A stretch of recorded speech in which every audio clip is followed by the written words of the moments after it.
By the end of this video, you should know how to use the Create Submission feature of Schoology, which is how you can type a paper or paragraph or sentence or whatever it is you're asked to create as your assignment on the fly in Schoology without having to use any other websites or Google Drive or anything like that.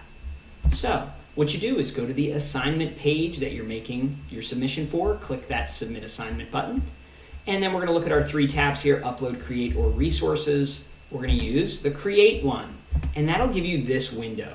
And in this window, you can type whatever it is you're being asked to submit. Okay, you can literally type whatever it is you want. And there's tons of features. Okay, it acts like the Google Docs text editor. So you could underline things, change their color, adjust the alignment, do bullet points, bold, italics, all that kind of stuff. Change the font size. All right, but I think the neatest feature here that not everybody knows about is that you can insert links and pictures and videos and things like that. So let's say we wanted to insert an image. You would click on this little arrow pointing diagonally down button, then click Image Media. And it gives you some options. I'm going to select to pick something from my Chromebook. You could post a URL from the web, but let's do this as if we're uploading something from our Chromebook. So we'll click that Attach File button. It's going to give you all the files on your Chromebook. You would navigate to where the item is that you want to insert. I'm going to use my Bugs Bunny picture I have saved here. And then that will insert it into the editor. Now you can see right here one of the weaknesses of the Create submission. It's a small window. You can't see the entire thing that you're doing here. Now yes, you could adjust the size of this, but it's kind of a pain because I can only move those little handles as far as the window is tall right now, and it's a bit of a headache.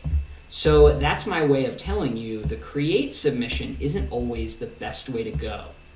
All right, because it's small, it's hard to work with if you're using larger images, but also, what if you're working and then you accidentally forget to hit submit and close your Chromebook, or you run out of battery? It doesn't save automatically. If you're typing this into Google Docs, it'll save for you no matter what happens. But if you're typing it into this Create submission window, it will not save. You have to either submit it or save it as a draft if you're not done and you want to come back to it later. Then you could just click here, open it up, it'll pull up your draft, and when you're done, you click Submit. Okay, and you can click on that Submitted Assignment here to see. It might take a minute to actually load in because it's generating your file. But that's the Create submission. It's not my personal favorite because of those weaknesses, but in case you need to know how to use it, that's what this video is for. And I just clicked back on that assignment submission, and there it is. It loaded in there. And you can see what you did.